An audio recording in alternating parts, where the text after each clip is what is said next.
sound product, in the normal shipper, there was a separate consignment of 3% in a separate consignment with a covering note saying, we don't know why you want 3% rejections, but we have made 3% rejections because you insisted on it. Now this is an apocryphal story.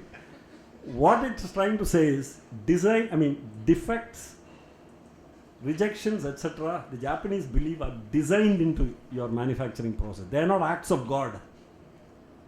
Otherwise, how come the iron law of the normal distribution applies? And every time your factory produces 3% rejection, that means your process is designed carefully for reasons best known to you to produce 3% rejections. Japanese say you can produce 100% defect free if you want to. That's up to you. And not by inspecting out the rejections. Again, there they say that means you are carefully producing some rejections and then wasting time on inspecting it, throwing it out, disposing it off, etc. Instead, they say don't make any rejections. And these are not impossible things. So quality starts in the mind. It's and if there is clarity about that, then it is possible to convey it. And it starts at the top. That's why in all TQC, Six Sigma, everything, the first few sessions are aimed at creating a buy-in and conviction in the top management. You cannot delegate this down to a QC department or somebody, because top management will finally have to support it with crucial decisions like this crucial export shipment is waiting. If you delay it, if this particular batch is rejected or the sterility test has to be repeated, it means another 14 days, which means you miss the sailing, which means blah blah blah. What will most managements do? They'll say, see, we'll do one thing. This is because I faced this. What we'll do is we will ship it out from the factory. We are not past it. We'll ship it out from the factory and ship it to the clearing and forwarding agent at harbor and tell him, don't stuff it into the contractor into the container till the quality control clearance comes. Then next will come, no, you put it into the container, but don't lift it into the ship or something till the quality control clearance comes. Then finally you will say, okay, let it sail, but then we will tell the guy at the other end saying that don't, etc., etc. Quality means you don't pass that product. If the shipment is delayed, the shipment is delayed.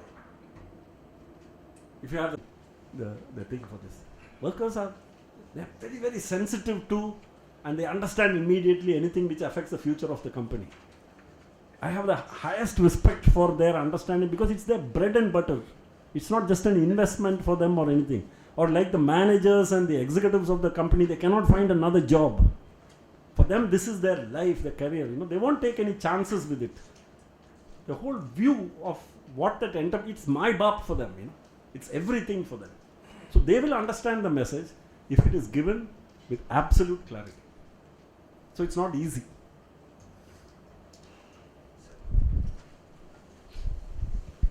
Good evening, sir. First of all, let me say that in the beginning you said that you're not good at jokes and making us. But I would like to say that the presentation was well received by us in terms of making jokes and witty remarks. Each lesson had some interesting way to express it. Thank you. And I would like to request you to share the slides because some of the points and the phrases are truly, it gives us insight of what actually happened during the presentation. So if you leave your email. Definitely. Thank you. Okay. Now I'd like to talk about what a prospective entrepreneur like me who's going to go into the job outlook maybe after one more year. So what I think is that there's an issue of time. You said that you really stressed on the point of making mistakes, but the time issue is what brings us into looking for a job where a consistent salary is being offered rather than going for startups. So how would you recommend startups to someone like me in terms of, because it's uncertain how much you're going to earn within a short amount of time, because you'll have to look for marriage, things like that. So in that sense, if you have capital requirements, then how would you suggest that?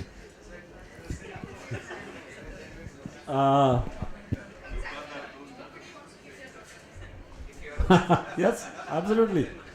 That's the thing. See this. The entrepreneurship.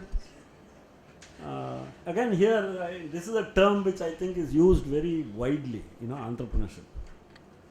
So, for instance, my former colleague Joy Umman, who was chairman and managing director of Kerala Finance Corporation, at a panel discussion at which I was there, he was hearing people like some incubators saying we have incubated 10 startups in the last year. Somebody else said, some startup mission said we have incubated or we have supported 20 startups.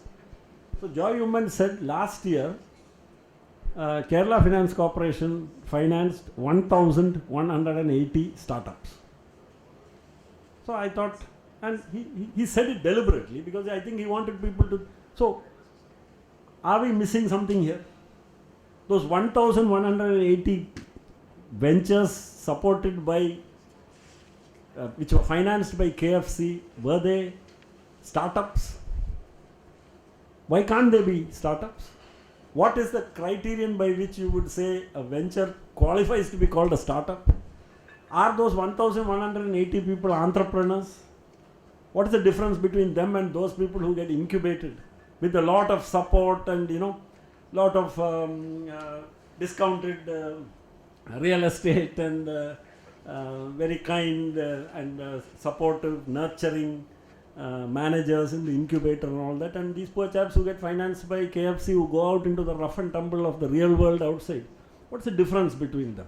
So I think we need to, there is some, there's no hard and fast definition, but we are not talking about the same thing then. See, if we talk about innovation, if we talk about entrepreneurial venture being something which is innovative, etc., then it must meet some criteria. No? Say the 20th Ayurvedic spa which is financed by KFC, what's the difference between that and the 19 which went before it? Other than the fact that one is located in Perindalmanna and the other is located in Kollangodu and the third is located in Chingavanam. Is there any other difference between all these Ayurvedic spas? Are they all entrepreneurial ventures? Because somebody has risked his or her money for that.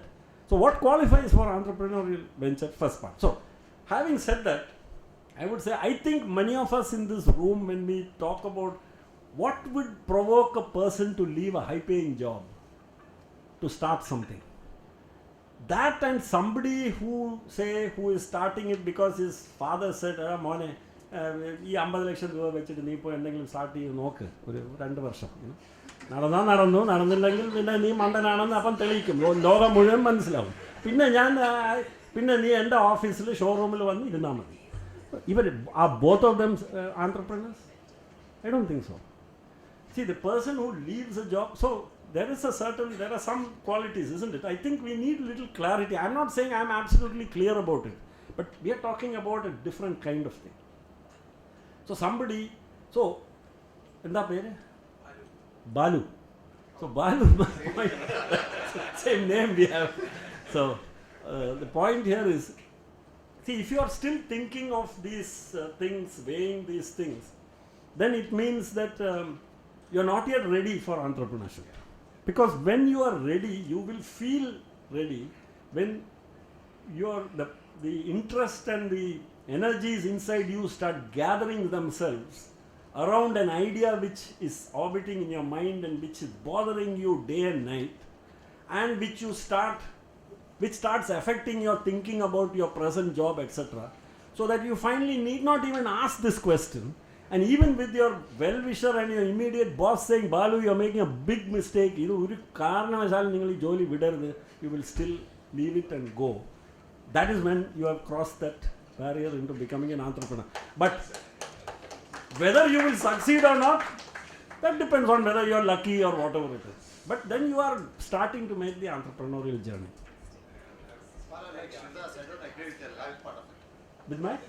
The lucky part of Luck part of it. Yeah, somebody. Johnny. Yeah, I'm coming back to. You can speak. Yeah, we can hear you. Yeah. It's okay. Yeah, I mean, coming back to the term called luck, people have been repeating it. The actual definition for luck is the meeting point of your alertness with the opportunities passing by. So you are so alert, you saw the small news section in Kaumudi, and you ran with it. And there is nothing you call, I mean, I'm unlucky and he's lucky because we are the same kind of opportunity. But your alertness strikes in some point. There are a lot of opportunities, passing in front of you. But people who can see that opportunity, they become lucky. They become successful. So another one more thing, I just want to know if it is not a very private thing. What was the turnover when you left the company? And what was the profit? Turnover was about 200 crores and the profit after tax was about 20 crores. Okay. And then, for the benefit of people who have not seen your factory, slides of your factory, we have got that in your computer. Unfortunately, I wish I could have shown those. Yeah, the magnitude and things like that. Yeah. Will be. It truly, I mean, even though I say it myself, unfortunately, it will be a restricted area, so visitors and all that will not be allowed in now. But it is really, I know how to put it, it's really worth seeing. 100,000 square feet of class 100,000 clean room. Not too many, that's the minimum level of cleanliness, class 100,000. The highest level, certain areas are class 10,000. And everybody going in, and the 1,000 people work in the factory. Everybody going in, every shift has to change into sterile garments, not laundered garments. That not even an operation theatre of a hospital is as clean as this factory. And it is visually itself, it is something which really is worth seeing. I do have some slides somewhere, but unfortunately I don't have the time in this presentation. Maybe you can send it along with your email. I'll try and send some along. Yeah, thank you. So here I just want to make a comment about you're absolutely right about chance and about luck. These are again terms which are used, which actually for each of us when we use it, we mean slightly different things. It was Louis Pasteur who said, chance favors the prepared mind. I think we just have to think about that. About all those things. So you're absolutely right. But what I still am saying that, and I want to say this with this is what Kahneman and all were referring to as a narrative fallacy, and what they specifically talk about as very misleading stories which mislead young entrepreneurs. Especially those entering on an entrepreneurial journey, is because of the fact that, it's like he talks about another fallacy which he calls a logical fallacy. So you'll say, Shivdas is a hardworking person. And so is Damodar Ravanur, who's made a success out of his venture. And so is Dr. Moopen, who has made a success of his venture. And so many others. That is, they are all hardworking people. So this young chap thinks, where logical fallacy works is if you work hard, you will become successful. It doesn't follow. It's a necessary condition, it's not a sufficient condition. You need a lot more other things also to start operating before you can have success. So this part of it is where these narrative fallacies and all are where, which bring in this huge element, which is a much larger element than we all imagine. But from my practical experience and from the practical experience of so many, like I mentioned, so many people started out on this entrepreneurial journey along with me. The same year, I know their names, I remember their faces, some of them I've never seen again. I don't know whether they're alive. I hope they are, and I hope they're happy. But many of them whom I knew personally, I knew they worked at least as hard as me, if not harder than me. They were much more organized than me. They had done a lot more about raising money and things like that. I seemed to be, sort of, frankly speaking, I was like an amateur compared to some of them. Their sincerity, passion, 110%. And they failed. So I think when it comes to crucial points, which something must work or not work, it didn't work in their case. Some rupee devaluation took place, and their loans were denominated in euro or US dollars or something, And suddenly what was a 2 crore loan became 4 crores or something like that. Overnight, then the project is finished. Unless they have deep pockets. And most of them were like me. No deep pockets. We had exhausted whatever we could bring in. So that kind of bad luck I didn't have. To that extent, I was lucky, I think. Yeah. Regarding investment in 7 startups, 4 or 5 failed. I was thinking it would have been a bit different situation if you, apart from the mere investment, your input from your valuable experience throughout these 25 years of business life. That was also an important input was there. Definitely, I think all the 7 would have been. Okay. So successful. this is a very interesting question, and this is again something which, from my experience, I feel we should all think about.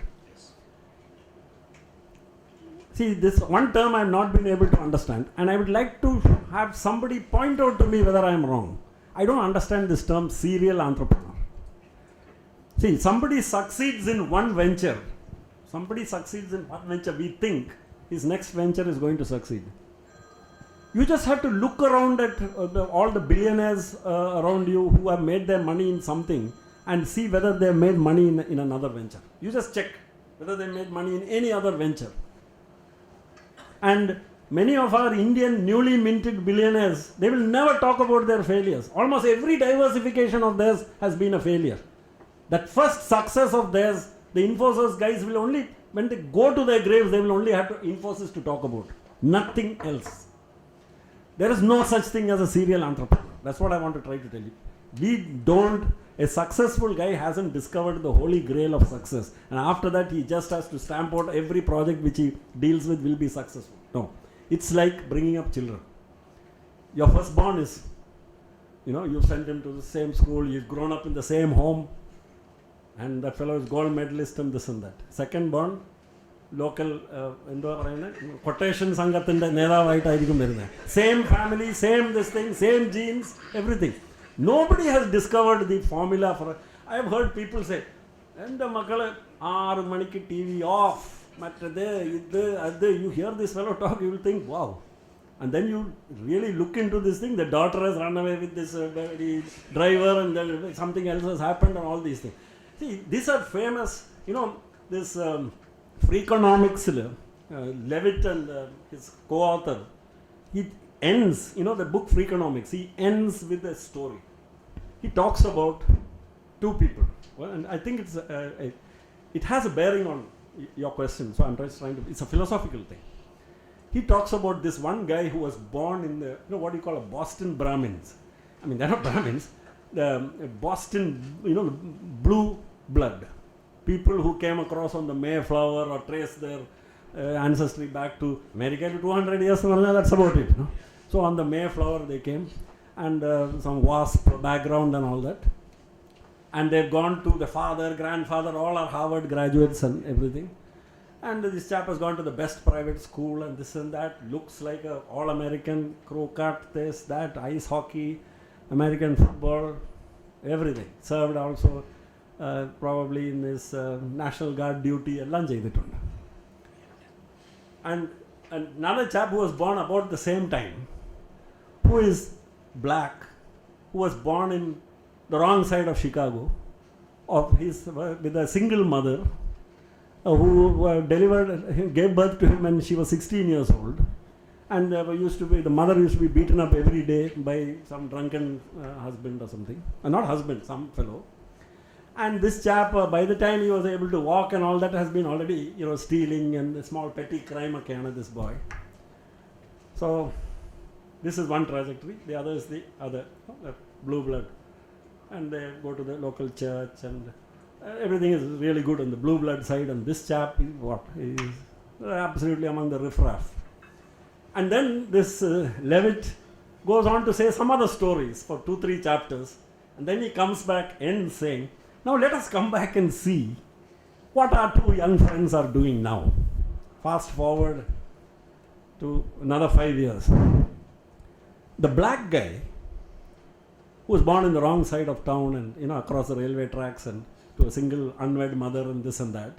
He's a professor in Harvard University. Okay? A leader of his community, a leader of the local community, etc. Very respected intellectual, etc. And what about our first friend? He's behind bars for a horrific homicide. Brutal homicide in which he did, I don't know, some unforgivable things and all he's done, waiting to go to the electric chair. So my point here is that because we succeed in one thing, it doesn't mean, see, each project, each thing, and that's where this narrative fallacy part of it, that so many unknown elements which contributed to, say, my being successful with pen pal, all those elements, including my hard work and my, say, whatever intelligence I have and my planning and preparation and everything, plus many elements which I am not aware of also consciously, all of them work together, including plain luck and other things, to make pen pal a success. Now when my next venture comes, what I am bringing to the table are all the same. Even let us say, I am not even just funding, let us say I am doing the venture. I am actually running it full time. With the same Balagopal is there, with the same quality, vision, and saying I will take all the rejected things back. I am as passionate about it, everything. But how can I count on all those serendipitous factors also being present the second time? So what else is different? And everything else is the same. The project is not successful. So in the case of a place where I am just an investor, what happens is, what input do you give? Even your role there is even less.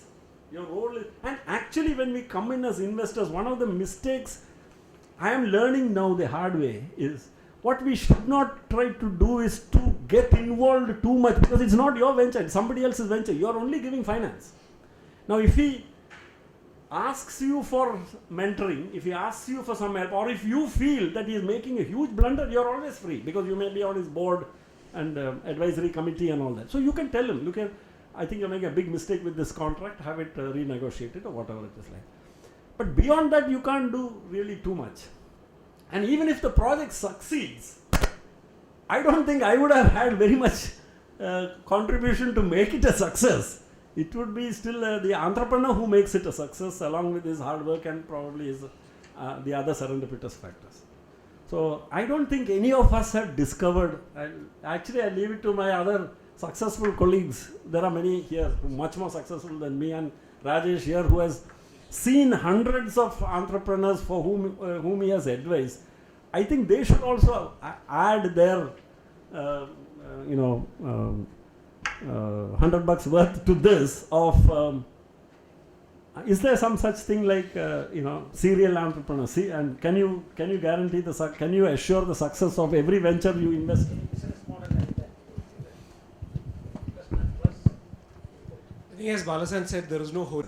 Class about their rights, entitlements, and all about the Industrial Disputes Act and things like that.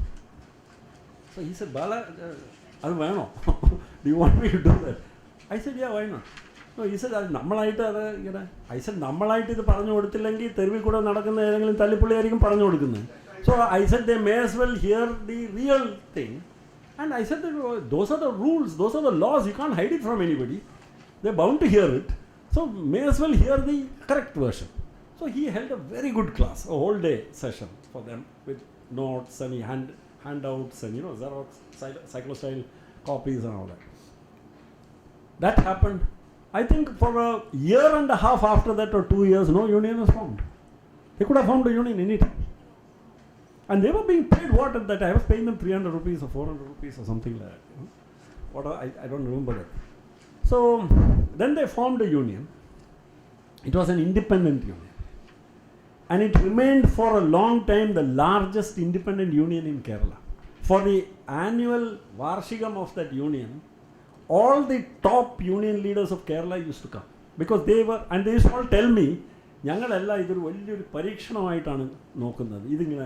how long will it, and how will it work, they wanted to see. They never interfered.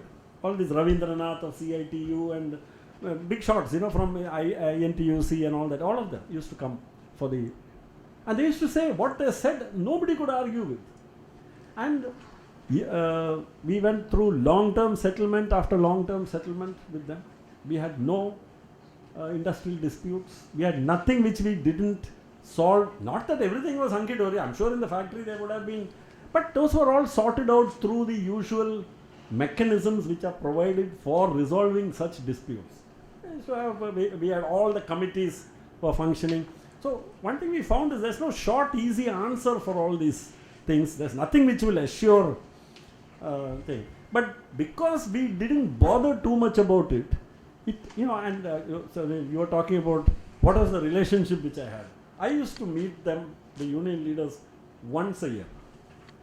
When they used to come to thank me for harmoniously settling the Onam bonus issue, which was always settled with something. That's all they came.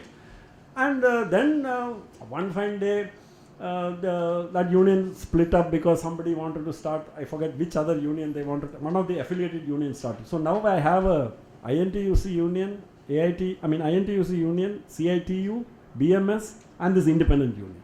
The independent union continues to be the largest union, and the other three are also significant. So now there are 4 sets of people sitting for the long-term discussion, negotiation discussions. I think we've been through the 6th long-term settlement. Each is about 3 to 4 years duration. So 6 long-term settlements are signed. The workers are among the best paid in the state in terms of their pay, benefits, everything. And the profits and the bottom line of the company and all that are also pretty good. See, the way I look at it is like my first chairman of my company, whom I invited to become chairman, he was a scientist. He had no experience in business. In fact, he asked me why I invited him. Well, I invited him for his leadership qualities. Professor Ramaseshan, who was a nephew of Sir C.V. Raman and former director of Indian Institute of Science and a world famous physicist. So I remember him saying, and he was a great scientist. He had a very logical way of thinking. He said, how can you make a world-class product to very high standards of quality and reliability by paying what, I remember he used the term, the locality where the factory was situated was a place called Puliyarakonam. Puliyarakonam in Vilappil Shala. He said, how can you accomplish world-class quality and all that by having Puliyarakonam class thinking and Puliyarakonam class wages? He said, I don't mean any disrespect to Puliyarakonam, but he said, you have to think big. You can't have, it's like having the cake and eating it, How do you get world class by paying peanuts? You can't. So you have to decide that your people are good. Don't make your reference point all the industrial units around there. Make your reference point what is the kind of behavior you expect from the people. What I'm trying to say is I don't think there's any formula for it. And I don't think on this front it was anything to do with luck. I think it was like all relationships, whether it is marital or whether it is romantic or anything, you start off with promise and then you start getting to know each other, and then there is a period of realism, and then everybody starts understanding what the reality is, what so and so. And so gradually in that way the relationship matures. And if it is based on respect, because respect need not mean sometimes that you really love each other or anything like that, but it can lead to understanding and acceptance of each other's viewpoints up to a point, which need not mean that there will not be disagreements. I think every negotiation, from my experience, where we started discussing the next long-term settlement, the labor will be here and the management will be here. And you think there's no way we can bridge this curve. He said, this management offer. But after 6 months, 12 months of talking, we'll finally come down to some point, somewhere we'll agree. And then we'll get out. Business goes on. I have not found it to be something to really lose any sleep about.